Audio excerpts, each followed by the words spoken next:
بسم الله الرحمن الرحیم. نن ویډیو د واتساپ په اړه ده. په واتساپ کې د هر چا میسیجان وګورئ او هغې ته به هیڅ پته هم نه لګیږي. دا ډیره اسانه طریقه ده. نو ملګرو د دغې طریقې او نورو طریقو لپاره راشئ زما ویډیو تر پایه پورې وګورئ. لومړی خپل واتساپ خلاصوو په خپل موبایل کې. کله مو چې واتساپ فعاله کړ د پاس درې ټکي نشان چې ګورئ په دې باندې کلیک کوو. دلته زیات اپشنان تاسو ته ښکاري، نو هر یو به درته زه بیا جلا جلا تشریح کوم. نو هر یو ځانته ځانګړنې لري. اوس راځو په سیټینګ باندې کلیک کوو. سیټینګ اپشن خلاصوو چې څنګه کولی شو په خپل سر باندې ډاونلوډ کیدونکي عکسونه، ویډیوګانې، هر څه په واتساپ کې موږ بند کوو. نو لومړی به دا طریقه در سره شریکه کوم، بیا به در سره د میسیجانو د نه ښکاره کیدو طریقه شریکه کوم. نو راځو لومړی کله چې موږ د موبایل ډیټا خلاصو نو زموږ موبایل ته په خپله زیات عکسونه را ډاونلوډ کیږي، یا ویډیوګانې ډاونلوډ کیږي، یا عکسونه ډاونلوډ کیږي. نو په لومړی باندې کلیک کوو. وګورئ زما کې فوټو او آډیو دواړه را ډاونلوډ کیږي. زه غواړم چې ټول را ډاونلوډ شي. ټولو کې کلیک علامه وکړه. چېرته غواړئ چې ټول دې بند شي نو ټول کې د ټیک علامه ختمه کړه او اوکې کړه. نو هیڅ به نه په خپل سر به نه را ډاونلوډ کیږي. نو کله چې وای فای کنیکټ کړي، وای فای بیا ځان ته سیټینګ لري چې د هغې څخه هم هر څه موبایل ته را ډاونلوډ کیږي. زما موبایل کې فوټو، ویډیو، آډیو او ډاکومنټ ټول را ډاونلوډ کیږي کله چې زه وای فای کنیکټ کړم.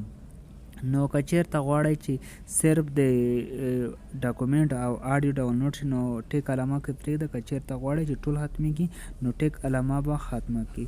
نو دا راځو اوس یو بل سیسټم ته چې څنګه کولی شو زموږ واتساپ چې ده دلته زیات اپشن بیا لري. پرایویسي ده، سیکیورټي ده، ټو ټاپ ویریفای ده، چینج نمبر ده، ریکویسټ اکاونټ ده، ډیلیټ اکاونټ ده. څنګه کولی شو خپل د واتساپ اکاونټ د تل لپاره ډیلیټ کو. نو دې باندې کلیک کوو. دلته کوم نمبر باندې مو چې واتساپ جوړ دی هغه نمبر ورکوو. کله مو چې نمبر ورکړ پاس به مو هیواد سلیکټ کړی نو ډیلیټ اکاونټ باندې کلیک کوو. ډیلیټ مای اکاونټ. نو اکاونټ د تل لپاره له منځه ځي او بیا به هیڅوک ستا اکاونټ نشي پیدا کولی.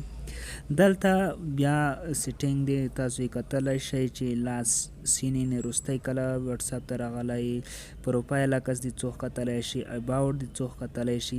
دا ټک ریډ ریکویسټ علامه چې ده دا هغه علامه ده چې ما په لومړي سر کې هم ویلو کله مو چې دا علامه بنده کړه زما ډیټا نشته ځکه نه بندېږي. نو کله مو چې دا بنده کړه ستاسو میسیجان به تاسو ګورئ او هغې مقابل نمبر ته پته نه لګېږي چې زما میسیج دغه کتلی دی او که نه دی کتلی. نو دا اپشن چې کله په خپل موبایل کې فعاله کړئ نو هیڅ پته ورته نه لګېږي.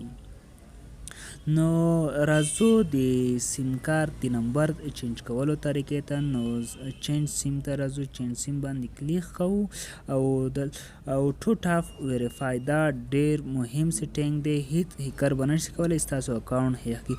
د نورو نویو اپشنانو لپاره هم زما نورې راتلونکي ویډیوګانې وګورئ او ډیر زبردست سیټینګونه به درته وښیم چې د واتساپ ملګری درته حیران پاتې شي. او څنګه کولی شو د واتساپ ډیلیټ شوي میسیجان بیرته راواپس کو او هغه وګورو چې چا سره لیږلي او ډیلیټ کړي چې وي نو موږ کولی شو هغه ډیلیټ شوي میسیجان بیرته راواپس کو.